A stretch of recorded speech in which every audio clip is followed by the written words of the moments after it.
Introducing your hosts from Collingwood, Ontario, Canada, Jack Edwards and his partner from Dallas, Texas by way of Port Arthur, Texas, Big George. Together, they are the North-South Connection. Ladies and gentlemen, we are the North-South Connection. I'm Jack Edwards alongside my partner, Big George. Big in Canada, big in Texas. You know, big everywhere, right? Just big. Period.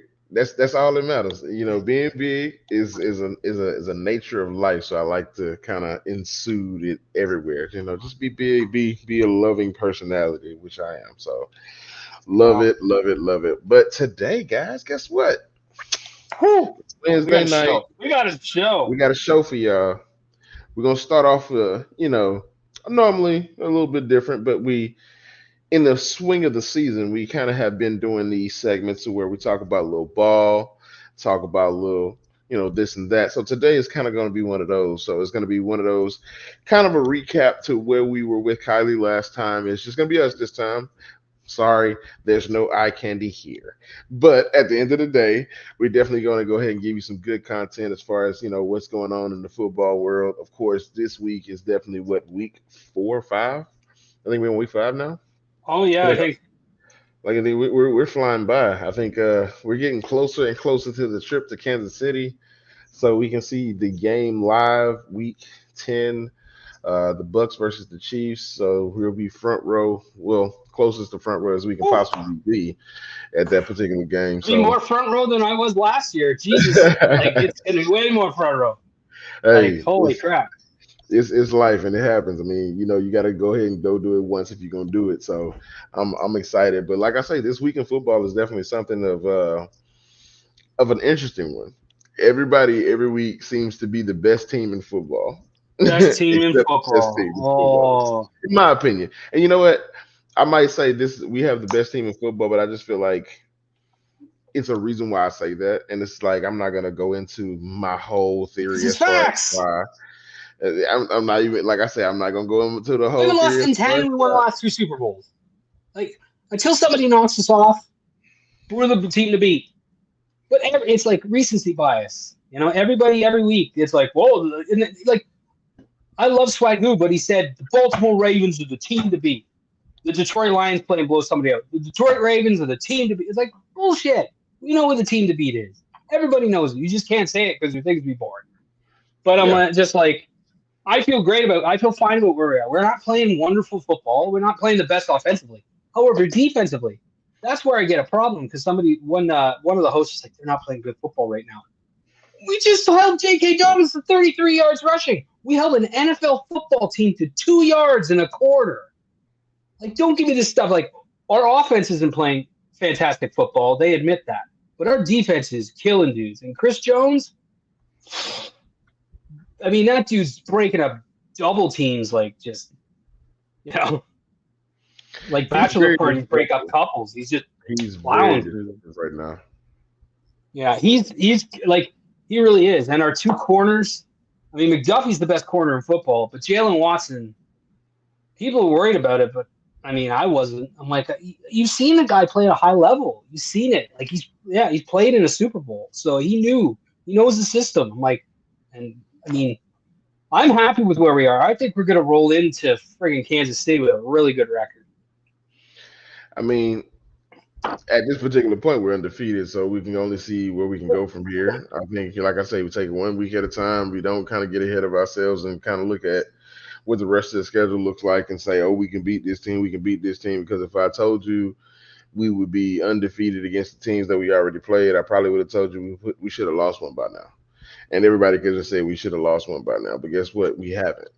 It's just the simple fact that we haven't. So, and like I say, this is not a Chiefs session. This is just a fact. No, but I mean, it's the media, how they kind of portray the idea of every week that some other team is better than the team that's undefeated. And I'm just like, okay. I mean, the 2 best teams in football are the Vikings and us. At the moment, yeah. Like, and if you haven't lost, I don't see how Baltimore could be ahead of a team that they lost to. And let's not forget, everybody would say Derrick Henry did nothing against us, but Like the two best teams in football are us and the Vikings. I think. Wins and losses are the only thing really that matters. And the Vikings look good. I don't know how. I mean, good for them though. I told you in the preseason. That's Sam Darnold. I told you, look, and I tell everybody this. And the thing is, I don't talk about it much on social media more than I should because, of course, I keep my conversations to a limit. But I told this man straight up. I was like, Sam Darnold has no expectation of actually being good this year, so he will be good this year. There's no pressure on him to be nothing more than what he is. All he has to do is get the ball to the people who actually will make the plays. Justin Jefferson.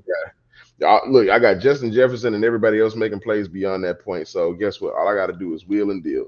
He's starting to make it look like he's, understanding their system. Maybe it just works for him. Maybe it's more of a good style point for him. I mean, I think Sam Darnold has a good chance to have a little comeback player of the year action, if that makes sense in a sense. Because not even just, I don't think he would necessarily be a comeback player of the year if that was something that potentially interesting. Win. But it's just something like he can kind of revive his career, like Geno Smith did. Like I say, Geno waited 10 years to actually be okay. So at the end of the day, Sam Darnold has the exact same chance. And of course, people have been out on Sam Darnold for a very long time. Like I said, when he came here, and rightfully so. Yeah, no. But rightfully so. Well, I want you to say, you can say rightfully, but I want you to understand something.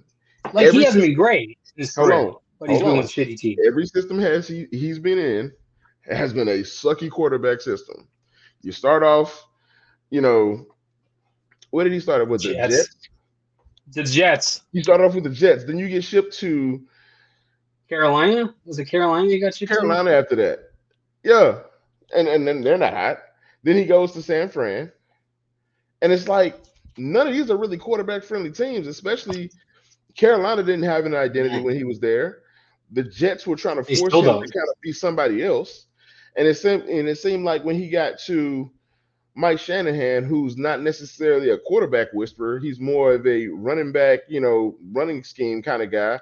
And you got to be a good system quarterback to be able to kind of run that. And I don't think that kind of fit what Sam Darnold would be. And I think, what he does in Minnesota actually benefits him a whole lot more than any of the systems that he's actually been in. Like I said, there's no expectation on him to be good. And then they found a system that actually works for him, so he'll be just as good as he needs to be. I'm not saying he goes undefeated. I'm not saying he goes the next month, 3-1. This is a long season, so he has a long way to go ahead and make this, some perfect season for the Vikings.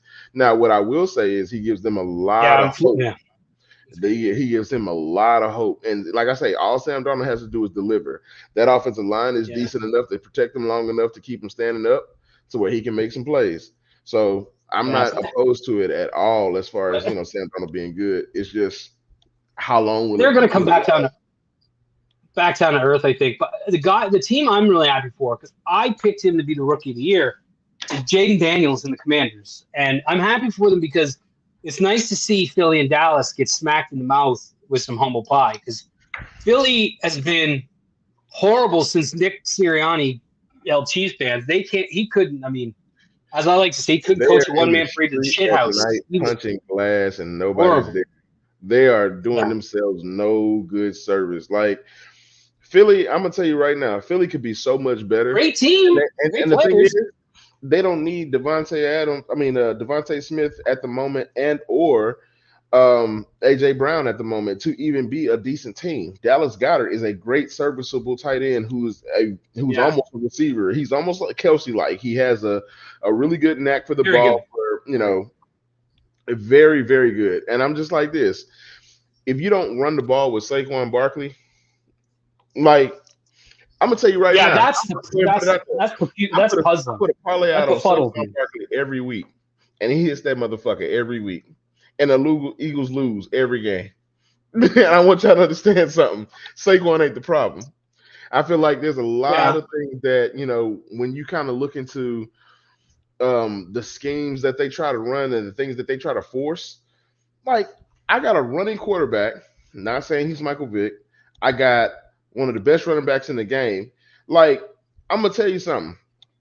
They without AJ Brown and Devontae Smith, don't the Eagles look a lot like the Ravens? Just really run Yeah. heavy, and they can actually pound the ball if they really wanted to. They just try to force the ball down the field to these receivers that they Yeah, don't but fucking like have. a Ravens like on Timu. Like I mean, nobody runs the ball like the Ravens, but except against the Kansas City Chiefs when Derrick Henry got 49 yards, maybe 47. I just want to know because the best team in football ran all over the Buffalo Bills, but but Jaden Daniels, I'm glad he's got a good start. I think there's a good system there. Their defense needs to improve for them to really be a real Super Bowl contender. But it's nice to see him flourishing. It's nice to see the Cowboys struggling. It always is. I called it on this show the AFC least, and it was appropriate because Miami. I mean, like they're bad without Tua, but even with Tua, they're not like super good. They're all right. I mean, they beat some teams, can't beat other teams. Like a mid card wrestler, an upper mid card wrestler, but you're never going to see them in the main events. But like, they can't do anything. I watched that game last night. I was like, man, I think Mike McDaniels had more vape hits than they had yards. I really think so.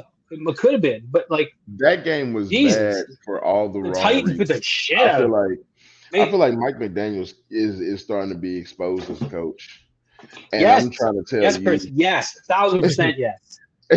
the Buffalo Bills are far. 1,000% yes. I'm gonna tell you Yeah. right now, they're Buffalo- a really one-dimensional offense. They're really one-dimensional. If No, James they Cook just doesn't play get shit going, teams.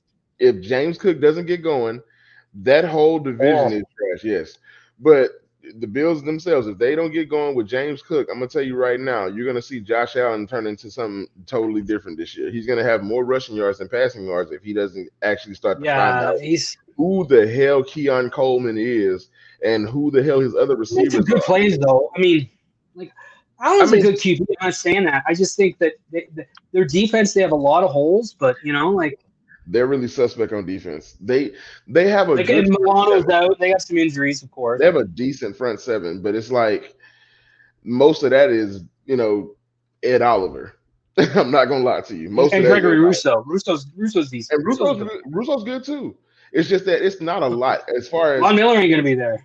11 pieces on that defensive, side of the ball is not all 11 that's going to be great. And as a system, as a whole unit, I don't feel like they're going to be a whole big thing as far as a great defense going forward. Now, of course, they may stop some people.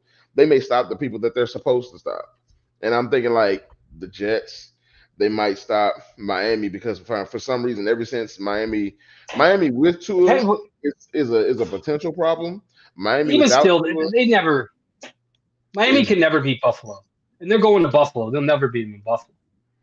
Did they You already, never or know. did they already play in Buffalo? I wasn't sure if they played Buffalo or Miami. They never beat Buffalo. They can't. I mean, it's just they need a lot more. Yeah, those tight ends like I'm concerned when they play us but I'm not really. Not with how our defense is playing. Like I'm not really worried. The Jets though is an interesting game because it depends what Jet shows up. Like, I mean, I have no idea. Like, again, another team that's suffering from really bad coaching.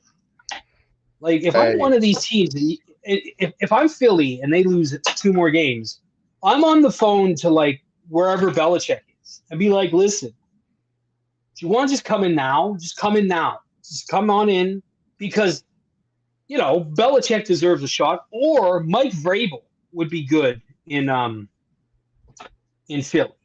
Like Mike Vrabel likes to run the ball and play defense, and I think he'd have that dialed in. There was another team I thought the Jets would be good with Mike Vrabel too. Like both those teams could use those coaches because right now the coaches you have, they don't need another defensive coach.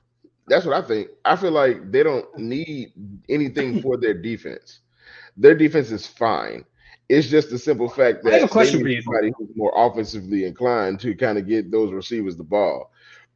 Robert Saleh is not the coach for the Jets. I'm sorry, he's not. He seems like he's out there guessing.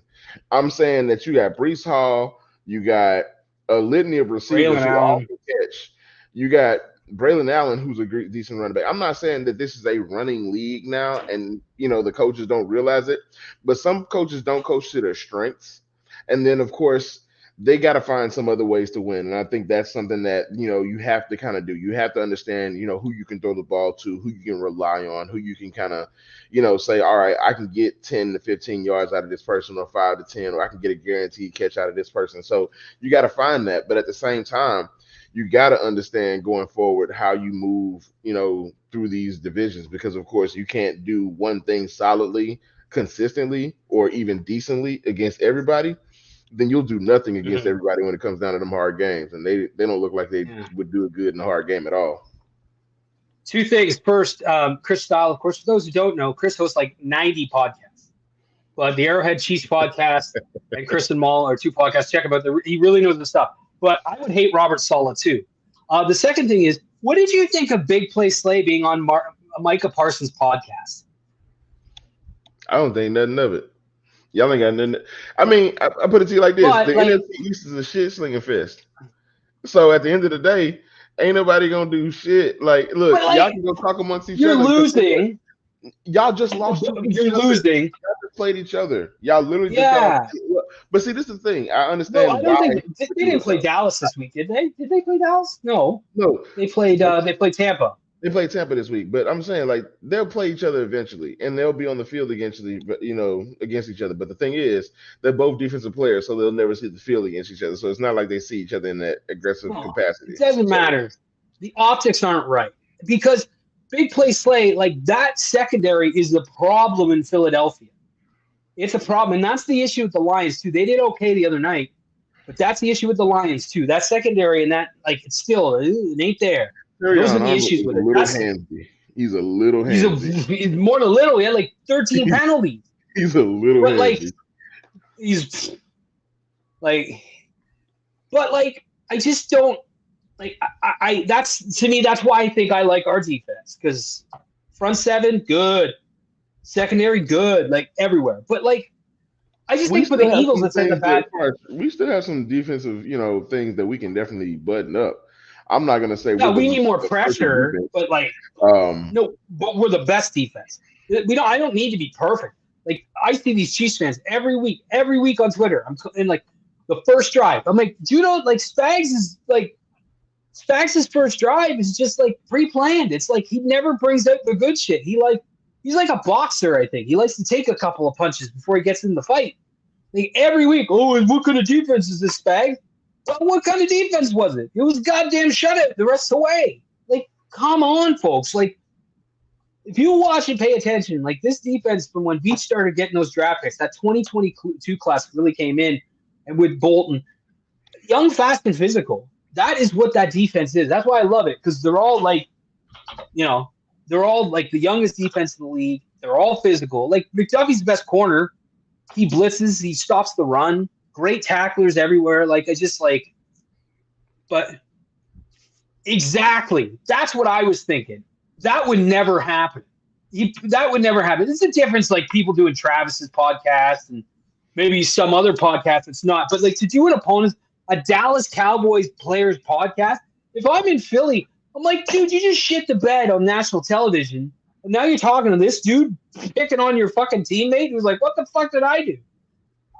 I just think the optics are wrong, man. Like you're supposed to hate. Like I get it, you guys are friends, and that's fine. And if that's what you want to do, I just think the optics are wrong. If I was a Philly fan, if that's like Chris Jones appearing on, like he said, if that's like McDuffie on Max Crosby's podcast, like I was like, come on, boys, like wait till the off season. Do it in the off season. Don't do it in season.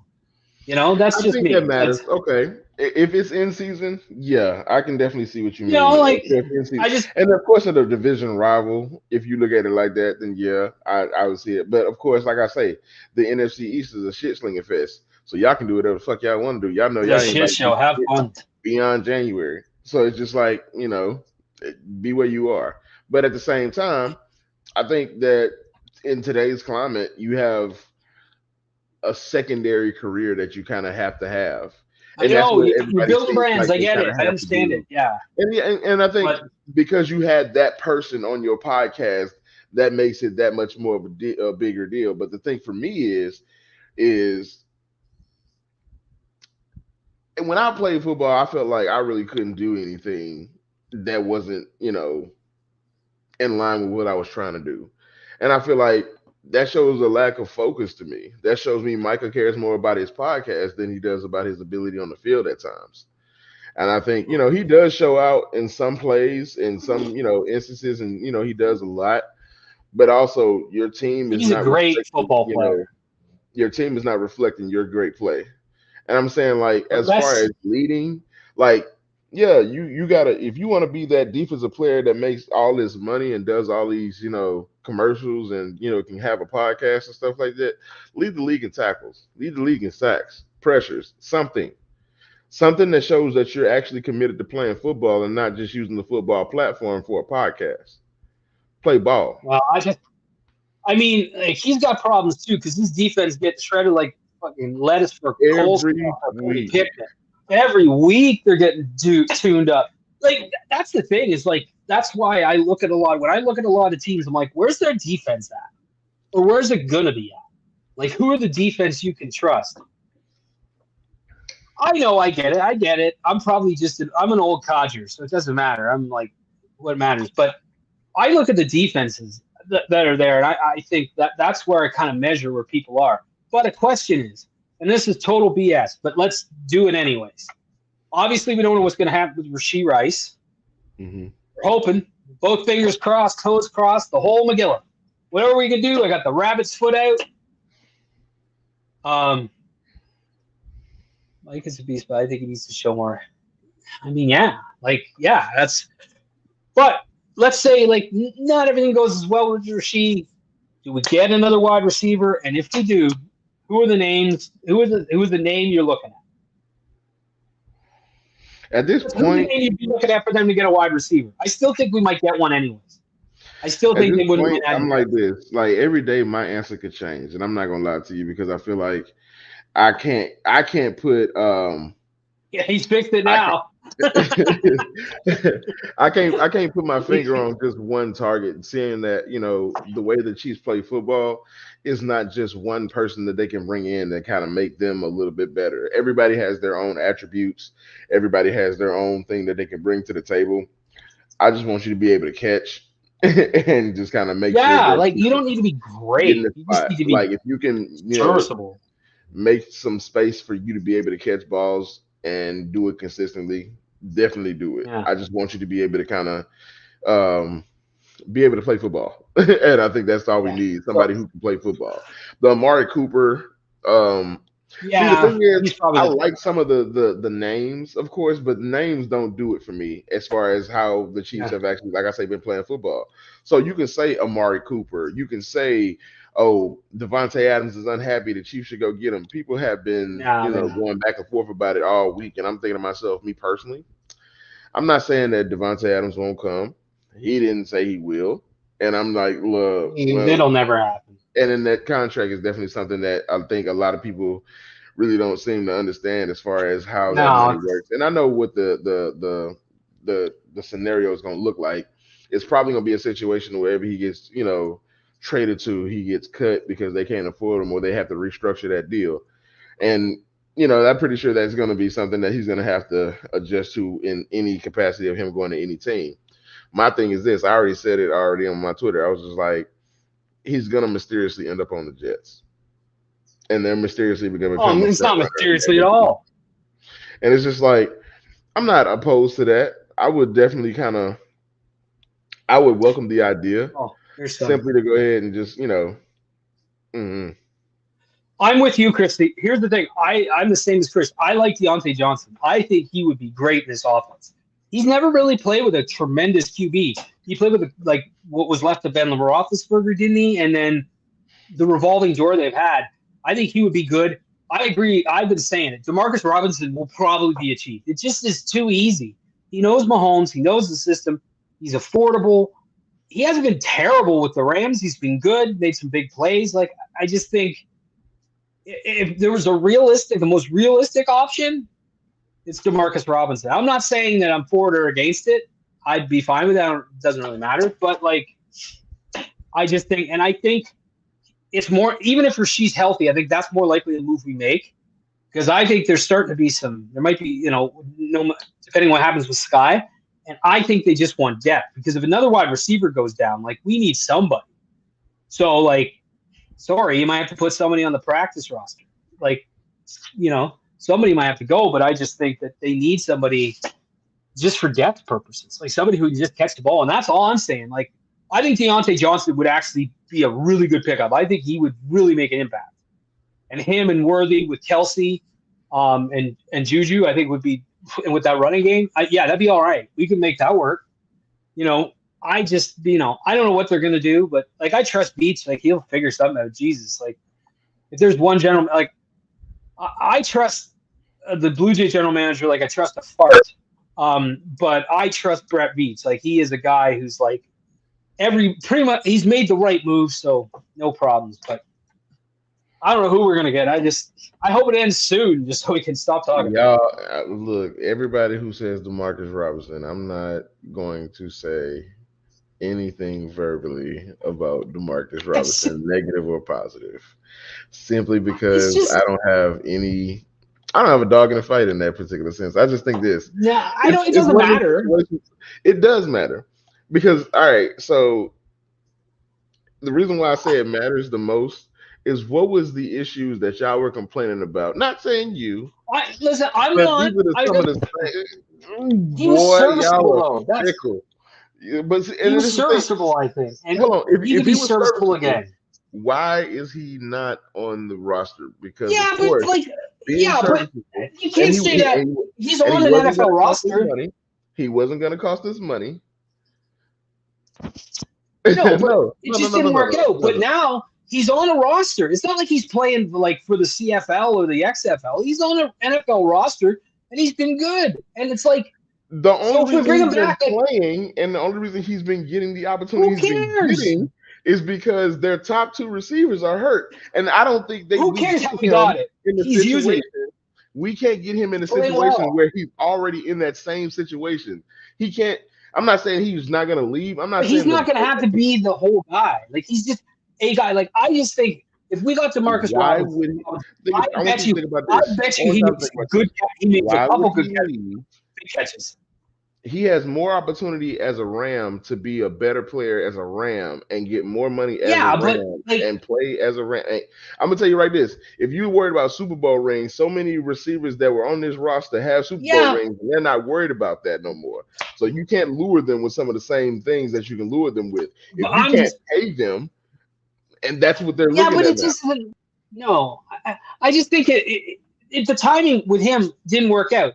And he had some drops. I get it. I'm just saying, if they get him, I'm not going to be angry because it's like he knows the system.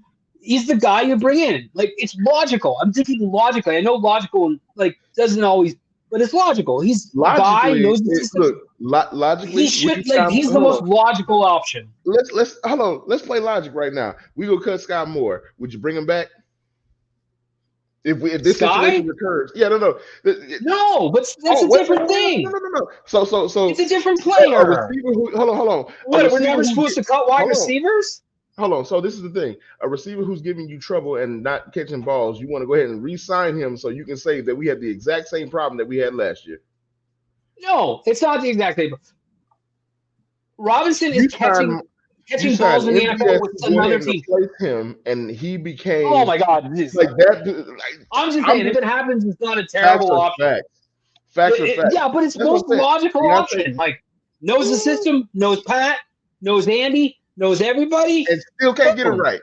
He knows everything and still can't get it right. Yeah, he hasn't played with us in 3 years. Let's see how he does. Why? What you're talking about? Why? Anyway, the point is. You know what?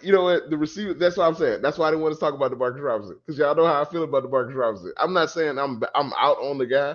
I don't want him to do good. You're out on him. Just say you're out on him. But I just don't.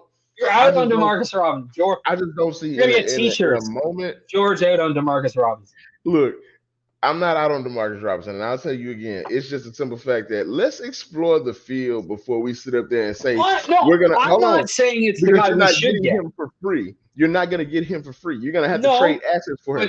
And he would be affordable. It wouldn't be crazy. And that's what I'm saying. There's a lot of those out there right now. And there's a lot of receivers out there who are in situations where they can actually be more beneficial to us. I'm just saying he's on a team that is going to eventually need more receivers simply because they don't have none right now.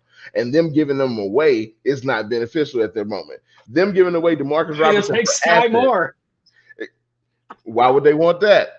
Y'all gonna have to give me something else. Who knows? Like, maybe McVay can turn him around. Yeah, he's not running backwards. He's not running backwards anymore. You know, it's funny you say that, Chris. My ideal one would be funny you say that because a lot of people had that same opinion about him running backwards, and all of a sudden he ain't running backwards no more. But he gets here, and if he runs one comeback route, everybody's gonna lose their shit on the internet. And I'm not gonna say nothing. I'm just gonna keep fucking scrolling like I always do, because y'all gonna complain about everything. But the thing is, I'm telling y'all, to avoid the problems that we had, we gotta go ahead and go in a new direction. I think we do it every year, that we go in a little bit of a different direction than we did last year. Robinson is better than Sky. Of course. So why would you hold on? So if you know that, do you think the Rams and McVay and them know that? So you think I'm gonna give a They're not trading Sky Moore. They're gonna trade a draft pick, but it won't be a huge draft pick. I just think that he knows it. I'm not like he's not like in the top of my list. He's a good player, but I like Johnson. I think Johnson works. I think Cooper works. I mean, the drop of Cooper a bit of an issue, but I think he's got a bit of a track record of being a pretty big catch guy. But those are kind of the two. Like, Adams isn't happening. I said it like there's a better chance fucking Chris is playing with the Chiefs and Tyreek Hill or Devontae Adams, because that's just not happening at all. That's not even an option. But the Raiders on trading was Tyreek's not going anywhere from Miami. He likes his money, and I think he likes being down there. I mean, so there you go. And so they're not happening. That's not. But like Cooper is realistic. Johnson's realistic. Robinson. There might be somebody else, but Hopkins. Who knows how the Titans do with Mr. Mayo coming back? But Will Levis is a terrible quarterback. I have no sympathy for that dude, because I feel like the reason why I have no sympathy for Will Levis, and this may be, is because Malik Willis never really had a shot. And they gave it to him just for him to suck ass every time. He had one game where he was hitting receivers that were wide open, and I'm pretty sure that if they were wide open for Malik Willis, he would have hit them. It's just the simple fact that he didn't really get a shot. They kind of gave him a janky ass offense, and it kind of just didn't look like they were seriously it. They gave him a package. Levis is a big bum. big bum. This is how I can explain what I feel about Will Levis. To me, Will Levis is what I imagined Bo Callahan became.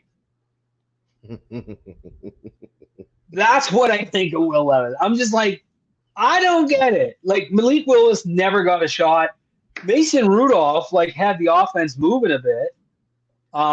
I'm just like, and we all know how good Mason Rudolph is. And the thing about it is, it's like people were like, and the announcers was kind of they kind of said something that kind of made me like eyeball them a little bit. Like, they were like, "Oh, Mason Rudolph is made for moments like this," and I'm thinking to myself, "Motherfucker, he started a whole season with the Steelers. What are you talking about? He was a whole starting quarterback. What are you saying?" And not saying he was the best, but they was sitting up there talking like they was, oh, he was ready for this. He had talent. You could see he had talent. I mean, everybody knew what Malik Willis was supposed to be. The thing about Malik Willis is he got drafted to a team that didn't need him or want him. He was young. Yeah, he was young too. Like, they took him, but they took a raw talent, and that year for quarterbacks, I'm not gonna lie, that's what it seemed like it was. It wasn't a lot of great quarterback prospects coming out that year, because of course it seemed like they had Malik Willis and they had other big arm talents, but ain't that the draft with Trey Lance as well? Like, not I think really so. Yeah. not really good just quarterback mechanics, but they have great talent in areas that could be useful in the Yeah. NFL at times. Like that year for just drafting a quarterback seemed like just go ahead and draft another running back and go ahead and get you an offensive lineman and start putting people in the dirt that way. Because drafting a quarterback wasn't going to be it. And I feel like Yeah. quarterback evaluation was kind of terrible that year. Because if Brock Purdy slipped to the last pick, I'm not saying Brock Purdy is the best out of the crop, but that motherfucker's doing a lot better than Okay. everybody. So I think that kind of shows you exactly how far you have to evaluate talent as far as where you get them from. And I think with Malik Willis, it was definitely a process that was going to have to cook. But I think what happened was they got him into a situation where they were looking at changing the quarterback a little bit quicker than what they was going to allow him to cook because they couldn't keep doing it with Ryan Tannehill. So they might as well have gave the Yeah. kid a shot. And when they seen at the end of a season, when all your players are basically like, we just going ahead and get into the offseason so we can start making our money for the next year. Like everybody's not necessarily giving up, but everybody's like not 100% engaged in the season. Like y'all have no aura. Y'all had no vibe. Like Mike Vrabel's Now aura they do. died when Ryan Tannehill stopped being able to deliver the ball. Like that's when it kind of went away because at that particular point you have the predictable offense. We're gonna run Derrick Henry until he breaks, and or we're gonna throw it to DeAndre Hopkins every now and again off of fucking play action plays. And of course, I feel like with the receivers that they have now in Tennessee, they need a quarterback, but it ain't Will Levis. I Well, Bo Callahan. if Bo if Callahan. if Malik Willis was in that offense right now, the way he was playing in Green Bay, I'm like this. Like Great. he played just fine in a team with a running back, a couple receivers, and him being able to be mobile. He's good. But hey, I'm just saying. No, we'll see. That's just we'll see. Let's get from the gridiron to the grapplers, ladies and gentlemen. So tonight we are talking about the best football players who became wrestlers. Now, we'll explain the kind of the rules of this. It is more on their football merit than their wrestling merit. So we're not looking at some of them WWCW champions who was just like randomly all of a sudden champion. No. We're looking at their football merit. And Kevin Green is a perfect example. He's not on the list. Yeah, you don't say it. Because I mentioned it all. Had a stint in wrestling, but he was not. He wasn't a full-time guy. I mean, no disrespect to Kevin Green and what he did, because he was a great football player. He was good with what he did. I think that just kind of doesn't make this list today, though. So no issue there. Anyway, so do you want to go or do you want me to go? You play football at Port Arthur Memorial High School. So you go first. Give me the first pick. So with my first pick, I'm going to go Ernie Ladd. There you go. Big cat. Yes. One of the premier defensive tackles in the NFL at one point. He actually played for the Chiefs. I got his numbers here. We got a little thing going. Not saying that just because Ernie Ladd played for the Chiefs at one point he's on this list, but you have to be a good wrestler too.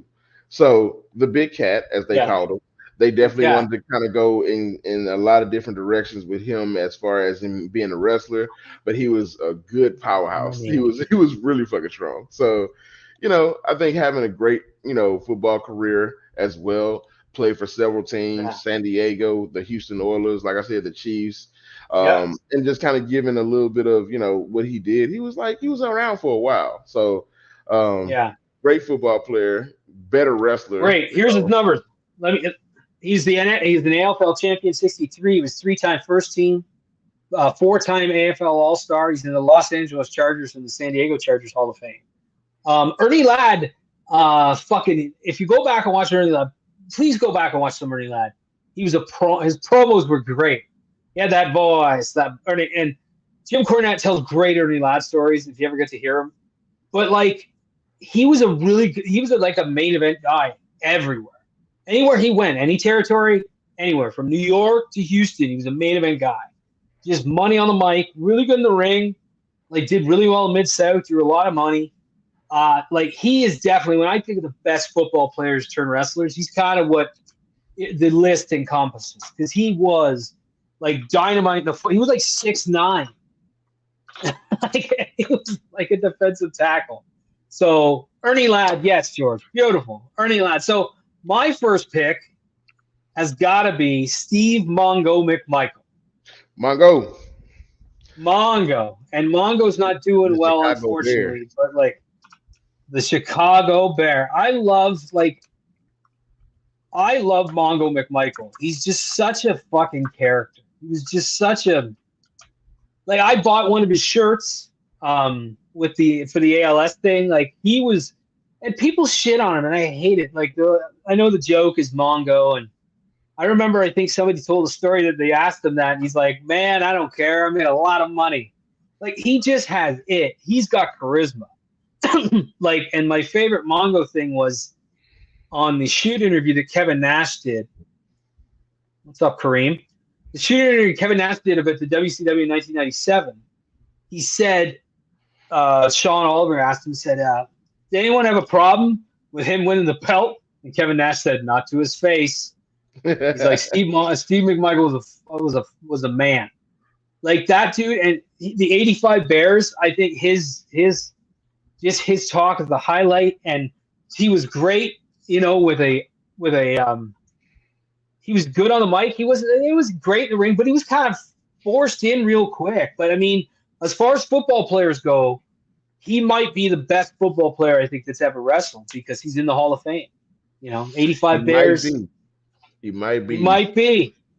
So, but who's next up, George? But see, if you're talking about the best football players that ever played the game, and I'm gonna go back to college, because college is definitely what is popping. Yeah. I'm not gonna lie, college football is the season.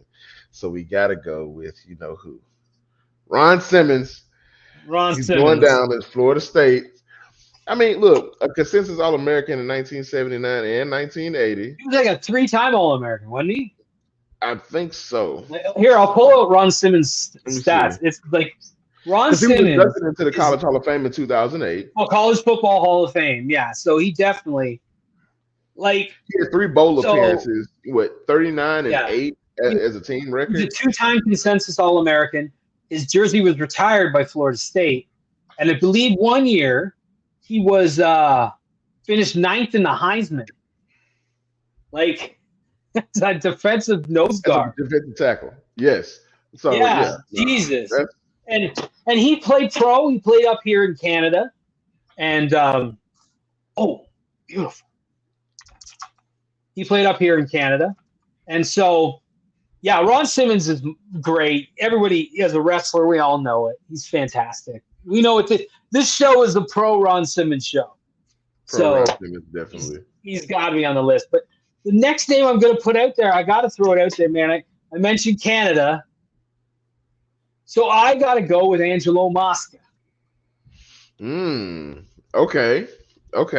Angelo Mosca was born in Massachusetts, Boston, but he went to Notre Dame, drafted by the Eagles, but he made his name in the CFL. He won 5 Grey Cups for the Hamilton Tiger Cats.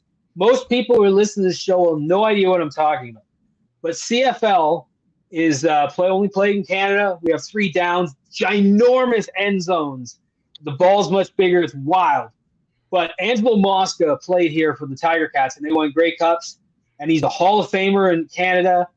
And, and that was back in the day when some of the Canadian players made more money than the NFL guys.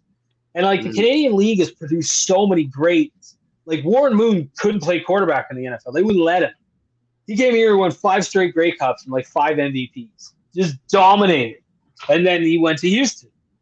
It was like they wanted him so bad they hired his Canadian Football League coach to Houston. That's how bad they wanted Warren Moon. I'm like, why would you hire a CFL guy to coach the NFL? It's weird. But anyway, Angelo Mosca was a badass, and as a wrestler, he was great. He was big and strong and just threw guys around. He was the original commentator up here for the WWF in 1984. Wasn't a great commentator, but a hell of a wrestler, a hell of a big man. And I got to throw a Canadian Football League guy on there. And if I'm going to, Angelo Mosca, baby.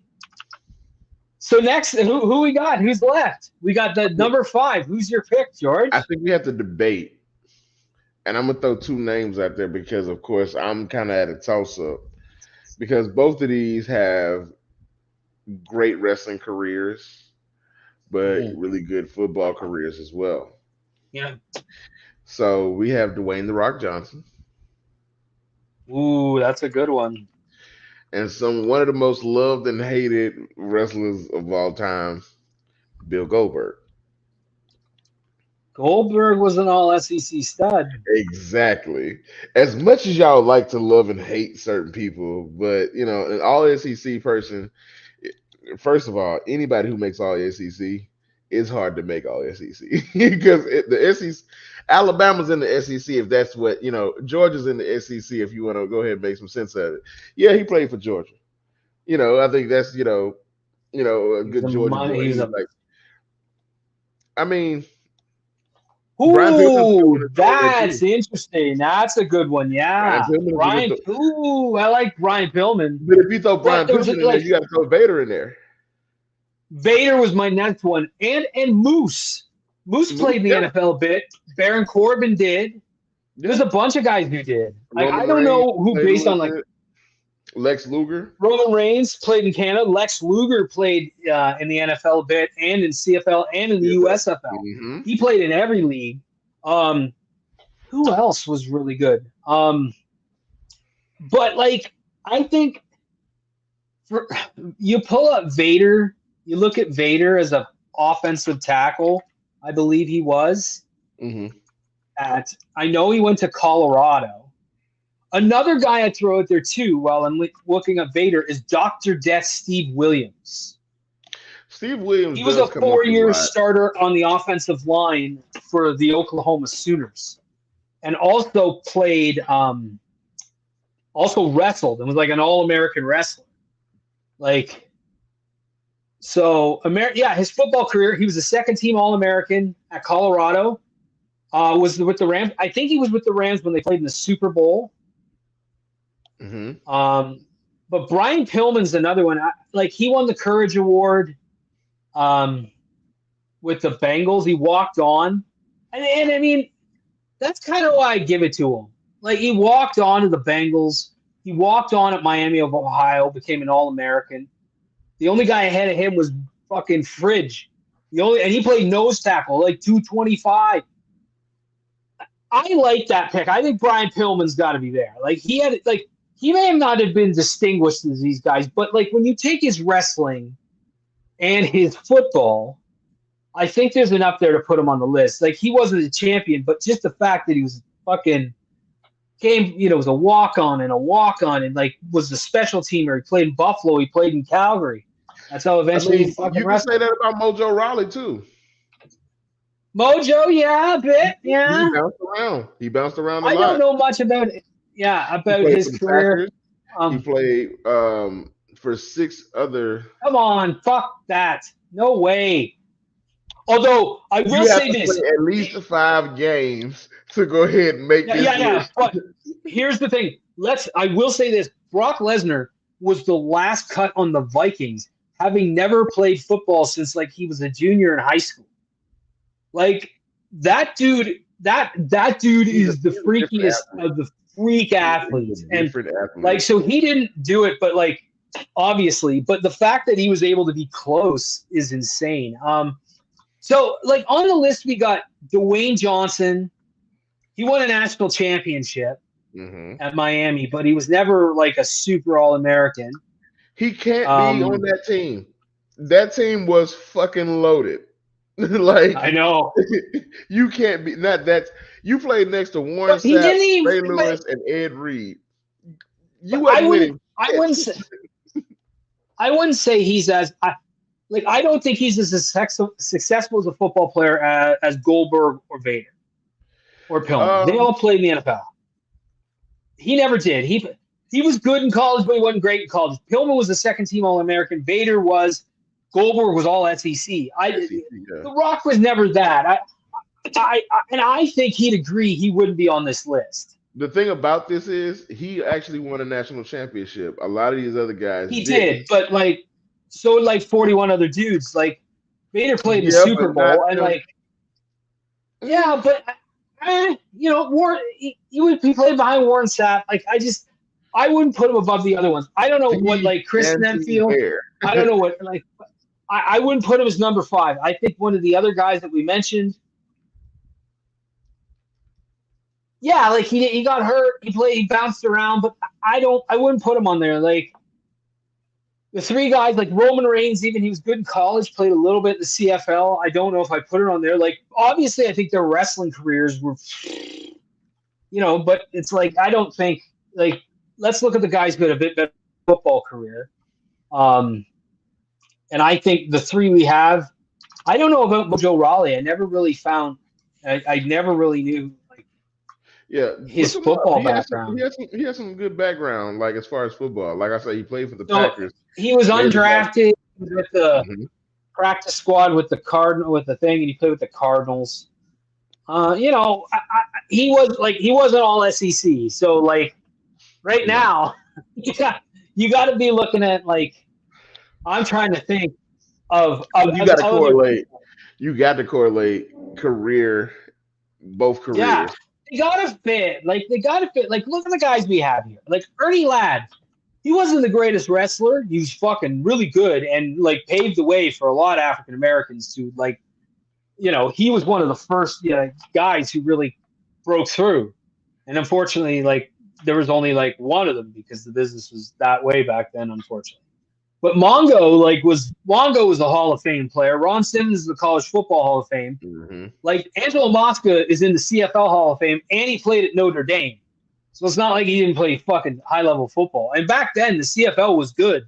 Back then, it was like guys can make more money in the CFL, so they got some better players.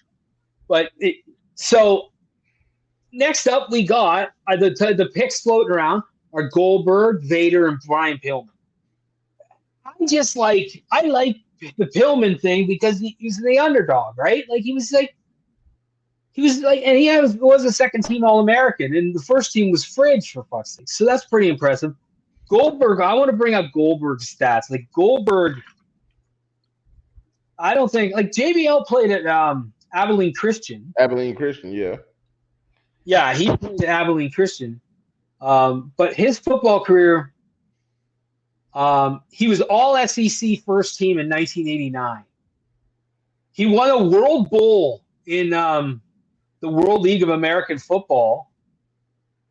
So he played that, which is hilarious. But like he bounced around with the Rams and then played with the Falcons, the Carolina Panthers. But for Goldberg, the all SEC really stands out. So I think you have an all SEC player. Yeah. Vader, I said, was second team, and then he played the Super Bowl with the Rams. But Flying Brian,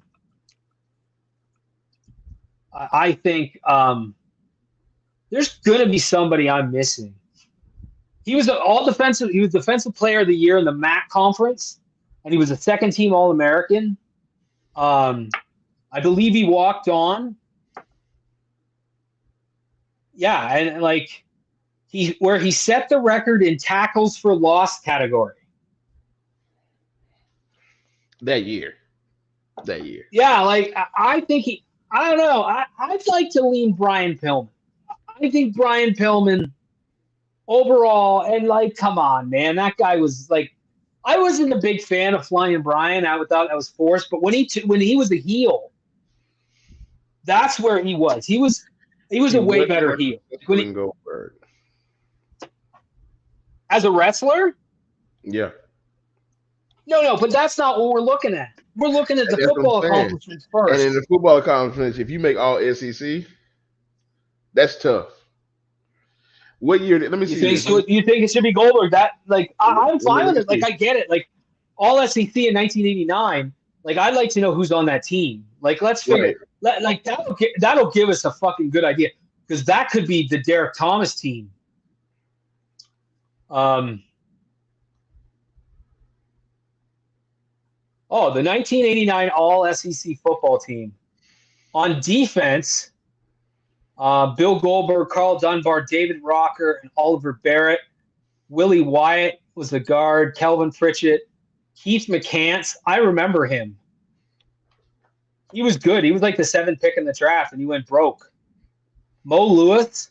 So there's good players. I don't know, but the other thing about Pillman was he was a second-team All-American, and the only guy ahead of him that year was the Fridge.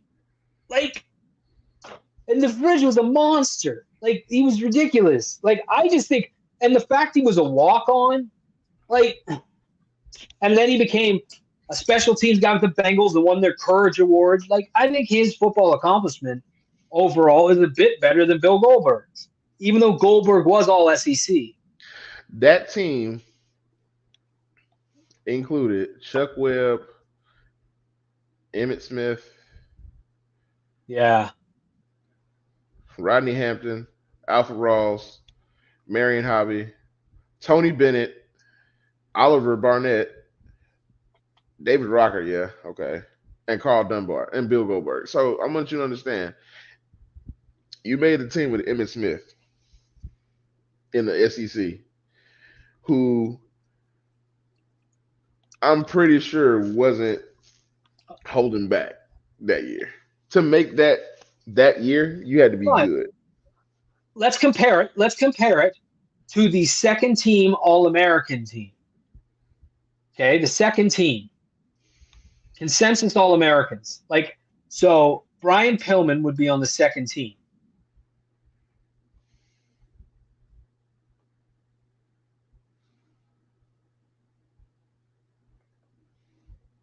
Where's the second? I don't know what the fuck the second team. Anyway, the first team is loaded with fucking all-stars. All-stars. Ron Rivera, William Perry, William Fuller, Irving Fryer, just stars. And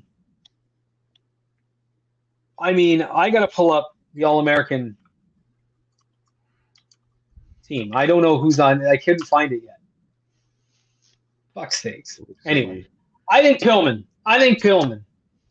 I'm voting for Pillman. Let me go back real quick. I'm going to take a look at something.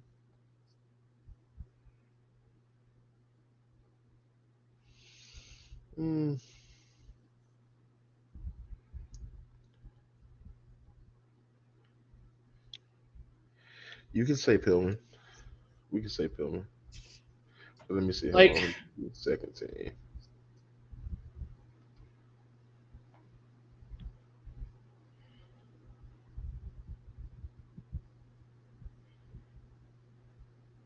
I just think he's. I mean, making All-American is definitely a outstanding. Yeah, I mean, Jesus Christ. From the MAC conference, for God's sakes. So I just think Pillman. I would say Pillman is number 5. I think his accomplishments with what he did there. He won an award with the Bengals, and he was a good wrestler. He was I liked him as a heel. I liked him with the blondes. I thought he had great charisma, but he was a football player and a really good football player. So I would put Pillman. I think I'm not going to argue Pillman. I'm not going to argue that. So Flying Brian. Now we have to put this list together. So I think Pillman would be 5. Pillman is 5. Pillman is 5. I thought Mosca 4. Mongo is 1. Mongo's got to be 1. Because when you make the NFL Hall of Fame, you're that's the achievement. So here's how I think the list is. 5 was Pillman, 4 was Angelo Mosca. I love that pick. I love the Angelo Mosca pick. 3 was Ernie Ladd. 2 is Ron Simmons, and number 1 is Steve Mongo McMichael. That's a look at those players. I mean, Jesus, and the wrestlers they turned out to be. But they had great distinguished football careers. I'll put it to you like this. Guys All who of made these could have never wrestled. They could have never wrestled and still been extremely successful in some football career in some kind of capacity. Like they could easily have been like coaches, players, coaches, or go on to kind of have their own systems and something like that. Because players like that are transcendent and they can help other people be I, transcendent. And I think that's something that you kind of didn't, get the opportunity to have with everybody. So yeah, these are there's a like I guy said. I forgot though. There's a guy I think we have to debate because I forgot him, and he Wahoo McDaniel. No, No, you wouldn't put him on there. not enough achievements. Played with the Jets. He was an AFL champion, second team All Big Eight in '59. Big Eight. Played with the Oilers. Big Eight. Yeah, that's how long ago he played. That's what I'm saying. Like, Yeah. some of the achievements. Is A like, good honorable mention is Wahoo McDaniel. I think I'm throwing Wahoo as an honorable mention. You can. I'll never go out an honorable mention. Because Ric Flair tells the story that before Namath got there, he would make a tackle and they announced, say, guess who? And they're like, Wahoo. Like, he was big in New York. And Ric Flair's like, they had to get him out of there with Namath Kings. But he left because he could make more money in wrestling. And that was like, and he told Bill Watts later to be like, hey, Bill, what you making? I don't know, blah, blah, blah. He's like, you make more money in wrestling. And like, so he was a good wrestler too. He may have been all over the place. Flair worked with him a lot, just like, a tough guy. So Wahoo, there's like, do you want to put on the, like we got, is Vader and Goldberg, should we just kind of add them to the They definitely go on mentions honorable list? mentions. They definitely go on the honorable mentions list. I don't think that you can kind of go without saying those two. Simply because, Goldberg made all SEC. I'm like I say, I'm a SEC diehard, and I know how hard that is. And I think even in '89, that was pretty hard because, of course, there's a lot of players that could have got it. So I have an honorable mention, and it's not a singular person, but it's a group. And that honorable mention is West Texas State University. It belongs on this list. West Texas State University was in, like, I think, Canyon, Texas, and produced all of these guys into the business. Dory Funk Jr., Stan Hansen, Terry Funk, Dusty Rhodes, Bobby Duncombe, Ted DiBiase, Kelly Kaniski, Bruiser Brody, Manny Fernandez, Tully Blanchard, and Tito Santana. And I don't know if they're a good team, bad team, doesn't matter. If we're writing a list about wrestling and football, the West Texas State got to be on it because they were a wrestling factory. Because that's where the Funks got all the talent. They just yanked the dudes out, and that was it. Dick Murdoch, apparently the legend has it, that he never played at West Texas State, but he did sneak into the alumni game one year. So okay. I got to put it on the list. West Texas State University is an honorable mention. That's the first time I've ever had a thought where I'm like, as soon as you said West Texas University, I'm like, motherfucker, what? But you had a good reason. I'm just like, wait, guys, I'm gonna tell y'all like this. Like they produced all those guys. I'm like, wait, I don't know nothing about the West Texas State. Wait, am I on the right podcast? Because this, like, we went. Yeah, you are. You are. I think you're 100%. Now you're on 100% on the right podcast. This is like, but that's it. Like, look at all those names that they produced. Just look at the talent that friggin' university came out of that university. All the football players, and I think Tito played in the CFL a bit. Hacksaw Jim Duggan, he played with over SMU, played with the Falcons, played with the Argos too. He played a bunch. Lex Luger, he was like the youngest player to ever play in the CFL at 19. Like, so he was 19 he was a good football player. It's kind of nuts if you think about it, because it's crazy. Players. But like, it's like cool with Luger. Like his documentary on A&E was fabulous. It was one of the best ones they've ever done. If you haven't watched it, go back and watch the Lex Luger biography. Like, he just seems like a genuinely happy guy.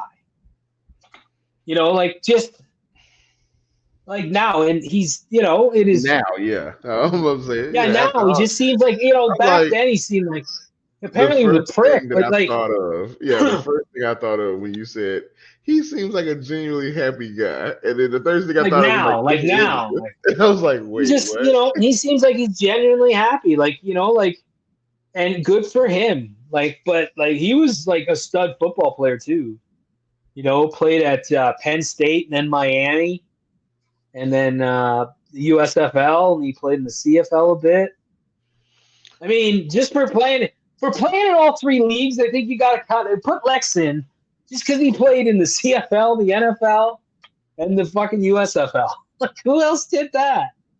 And then he was a pro But did wrestler. he? I wonder if he won anything major, and like, was he? Probably not, but I mean, like I just think apparently from his thing, he just kind of had an attitude, and he always was looking for the next thing. Yeah. So like, I think that was him, and he was just bouncing around. But like, played with the Alouettes, the Packers, the Bandits, the Showboats, the Memphis Bulls. He was a practice squad player, I guess. But I mean, just for playing like CFL football, like 18 or whatever he was years old. I'm just like, or 20 years old. I think Lex, and then he became a good wrestler. Like, he was a good wrestler, and he like just yoked, just jacked. Like, nobody was yoked like Luger. Like 1997 Luger, when he's lean and just shredded. Like, Luger was supposed to be Hogan so much. but that wasn't the right thing for him at the time. Here's the thing. He would have been if they didn't fucking do a DQ or a count out. If they had to put the belt on him, that would have hit it. Like, it probably would have. I don't think, like, I think the business was changing a bit, and Brett was so really good at the time, but like Luger was good. Like, when he came back, he was in WCW. When he worked with Flair in WCW, Oh yes, by the way, I forgot to mention, I have an analogy, a wrestling analogy for the Kansas City Chiefs. We're Ric Flair, by the way. Listen, we always get out by the skin of our teeth, but we always keep the fucking gold belt. That's it. We're Ric Flair, and we're styling and profiling. Like, we're at the U.S. Open with Taylor Swift. Like, Jesus, yeah, like, we're Ric Flair. Woo! Anyway, I think I'm throwing Luger. I'd like to throw Luger on there just because he played in all three leagues. Honorable mention at best. He's on we got Wahoo, Vader, Goldberg, West Texas State as a group. Yeah, right. That's what I'm saying. Like, honorable mention at best, because I'm not taking Luger because he played in 3 different leagues. I mean, that's just like saying I submitted 3 applications and got accepted 3 colleges and didn't graduate from none of them. Like, are you a fucking? Yeah, but he played at Miami and Penn State. He had he played good in college, but he played there's good. got to be somebody I'm missing. Like, people on the list, he wasn't better than them. He wasn't better. He won't be on the top 5, but you got to throw him in there. Is old Stu Hart? He played in the CFL in like 20s or whatever. No, he was in the 50s, maybe. Yeah, I don't think he'd make the list, but I had to throw him out there. So who's number 5 on this? Who do we got? Like, who would you pick? Is it The Rock? Are we just throwing The Rock on there? Won a national championship, so throw The Rock on there. I think that's fair. I mean, according to you, just the national championship doesn't do it for him because he had no accolades. It was just he was a champion. Well, not in the top 5. I'm sorry, not over. I don't think you put The Rock over Pillman, Mosca, not those guys. Like, Pillman doesn't have the Hall of Fame attached to his list. That's why I'm trying to think. Is there another guy who's made a kind of – because Ernie Ladd made the Chargers Hall of Fame. Mm-hmm. Mosca's in the CFL Hall of Fame. Ron Simmons in the Hall of Fame college. Mongo's in the Football Hall of Fame. Is there somebody else who's in a Hall of Fame maybe that's what I'll Google. Wrestlers in Football Hall of Fame. Because I think that would be okay. That didn't. The fuck is this? Okay, like I just don't see other guys like AJ Francis. What did he do? He bounced around the NFL too. Kind of bounced around, didn't really find a home. So he wasn't really in a Hall of Fame. I got it. I'm gonna throw him out there. It's not gonna. People won't like it. Pat McAfee. Man, what? Pat just got the fucking wrestling game. Like, what are you talking about? Pat is he's officially a part-timer. Hold on. He's officially a part-timer. Part-timer. Come on. Part-timer. Hell no. So you're not. You're not saying Pat McAfee. I'll put it to you like this. Pat McAfee stops working at WWE today. What has he done to kind of transcend the business or even make a splash? What do you mean, what has he done to transcend the business? He's like the #1 podcaster on earth. What does that have to do with wrestling? What does that have to do with wrestling? He does nothing announcer. He's an announcer. He hasn't wrestled in a match ever. I got one. Well, maybe I got one. Let's see. What did he do? He's not in the Hall of Fame. I don't know. Is Del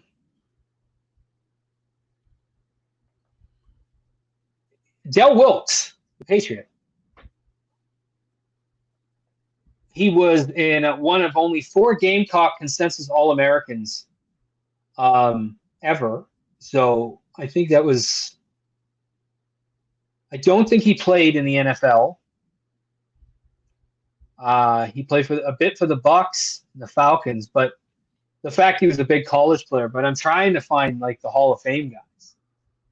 Like, is there another wrestler who made a Hall of Fame? I don't know if there is. Not many. You know, like everybody can't be good at everything. No, like I just so we got I guess the we'll put The Rock in there for the last spot. That's who we got. But but there's so many guys like D'Lo Brown played at Maine. Like so many dudes who like came from football to wrestling because back then it was like, and even still today, it's like they want, football players are used to they're in contact. Yeah. And say what you want about wrestling, you're in contact. They love the contact, physicality, the nature, the locker room, the intensity, and some guys, in some way, JYD, another one, JYD. He was another big. He played with the Packers, I think, and Fayetteville State, I think he played at. Mm-hmm. Fayetteville State, twice winning All-American honorable mention All-American status. And is a member of their Sports Hall of Fame. He's a member of the Fayetteville State Sports Hall of Fame. So he made a Hall of Fame, so he became a really good wrestler. But I don't know if he's above Pillman. I don't know. Like, would you put that above Pillman? No.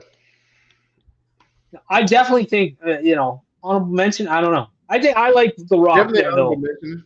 The reason why I say Pillman is a little bit over him because you have to look at the nature of where the game has evolved to at the point that Pillman was at. Yeah. And he probably could being so small. Yeah, and to make certain accomplishments from a certain division is tough within itself. Like, there's a bunch of divisions. Like, I'm gonna tell you, not say like the SEC was like the SEC it is today, but like the Big Ten and all that shit back in the day, everybody was different. So you kind of have to look at the talent pool and where they were actually set at. To be an All-American back in the day meant more than it does today because of like I feel like the NIL thing kind of ruins that simply because you're gonna go be where you feel like you'll go to be the best. And of course, sometimes it's literally just like that too, where the most money is. So like Some players are literally just playing with other players simply because they're literally like NFL teams. You just get paid to play with the best players in the college, realm. And I don't know if being an All-American constitutes that, but it's like I say, in the '80s, it was a little bit different. There's one more guy. I think I want to throw up there. I just is Dr. Death. More of a wrestler, but I believe he was a 4-year starter. Williams started every game in 1982 for the Sooners at right guard. He was named to the All Big 8 first team, played in the Fiesta Bowl, member of the Orange Bowl and Sun Bowl squads, played both guard positions at OU.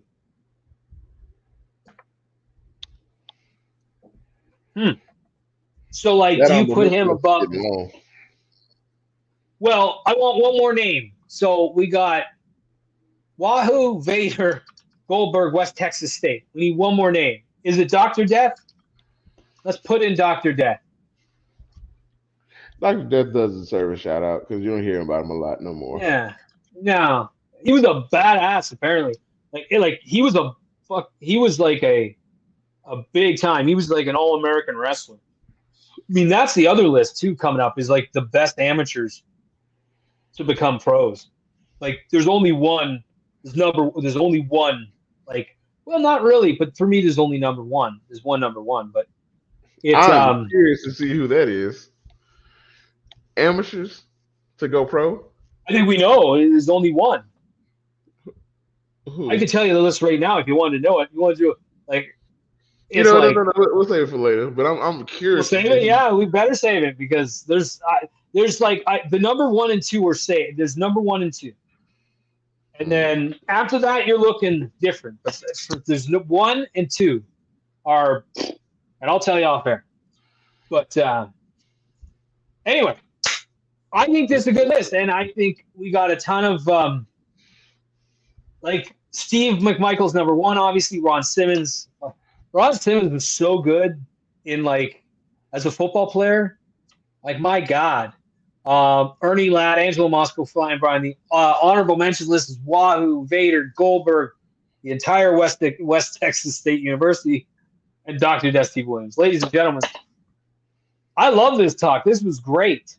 I like the fact that we were able to football and wrestling mesh the worlds and let y'all know that everybody kind of does a little bit of everything growing up. So a dope thing to watch that I might watch today on this is the Battle Royal from WrestleMania 2, which featured the football players. So Russ Francis, I remember Bill Fralick, I think Ernie Holmes, Harvey Martin. I'm trying to remember who else. The Fridge, of course. All the football players. It was like, what a spectacle. And Ernie Ladd was doing the commentary. It was like, that's how smart it was. It's like Ernie Ladd wasn't. I always liked him in commentary. I never thought he was bad. I thought he was pretty good. He'd chime in here and there, and he'd say things in an Ernie Ladd kind of way. But you knew he was a position of authority. That was the thing. You always knew he was a position of authority because they were like, Ernie Ladd is played professional football at a high level, was a dynamite wrestler, and so it was like there was no one better. And Gorilla was just setting him up. He's like, that's Heat Nakana. Andre the Giant, Big John Stud, that's Heat Nakana. Just classic. So it's a good one to watch. It's fantastic. And, but it's amazing how many people in wrestling came from football. It's that's why, so many big stars came from football, like Roman Reigns, John Cena, they all play football. So, and that's the thing is that's one thing Tornado talked about. He's when he was looking for wrestlers, hey, did you play football? We have a couple one of the guys who's John Atlas. He's actually a pretty inspiring guy. He had testicular cancer and he overcame it. He was shot at one point. I think when he was working security, I think he was in the CFL a bit, and he's a stud. He's a great athlete. He's a Ravens fan, though, so I don't know if he'd ever see this. I hope he does. But I haven't talked a lot of shit, but he is a Ravens fan. He's a good football player, a really good guy. So shout out to John because I know he played football too. So, but ladies and gentlemen, a great show. I think maybe next week we do the top amateur wrestlers because I'm ready to go right now. But we'll see. Man, look, I'm so curious at who you got on this list as far as amateur wrestlers that went Aha! pro. We're gonna see. I mean, I'm pretty sure you're gonna pull something out the bag, but of course, I'm gonna see, Oh yeah. where it goes. But yeah, no, this is our time, Anyway, ladies and gentlemen. Like, share, we subscribe, gotta head out. Yeah. come along. I think this is gonna be a topic that you can kind of elaborate on. So when we post it, Yeah. like I say, comment. What you have as far as some of the football players we described. Some folks really were pushing for that Brock Lesnar line to be on here. I'm sorry, Brock didn't make the list, but I think we Hell at of an this impressive deal, but no. right. We're at this point now where we're wrapping it up tonight. If y'all have questions, concerns, like I say, drop them in the comments. That way we can kind of just answer them and see exactly what you got for us. But of course, until next week, ladies and gentlemen, y'all have a wonderful weekend. Peace. Have a good night.